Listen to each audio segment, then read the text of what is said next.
সিরাজগঞ্জের গাজীপুরে যমুনা নদীর চরে অবৈধভাবে ঘোড়া জবাই করে মাংস ঢাকায় পাচারের চেষ্টা করা হয়েছে। গোপন সংবাদের ভিত্তিতে ভোরে অভিযান চালায় উপজেলা প্রশাসন।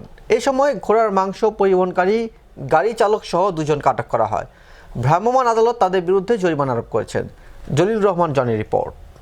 গোপন সংবাদের ভিত্তিতে সিরাজগঞ্জের গাজীপুর উপজেলার মেঘাই দ্বিতীয় ঘাট এলাকায় যমুনা নদীর চরে অভিযান চালায় উপজেলা প্রশাসন। অভিযানে দেখা যায় সেখানে অবৈধভাবে ঘোড়া জবাই করে মাংস ঢাকায় পরিবহনের প্রস্তুতি নেওয়া হচ্ছিল। ঘটনাস্থল থেকে মাংস পরিবহনকারী জাইদুলকে পশু জবাই ও মাংসের মান নিয়ন্ত্রণ আইন অনুযায়ী 15,000 টাকা জরিমানা করা হয়।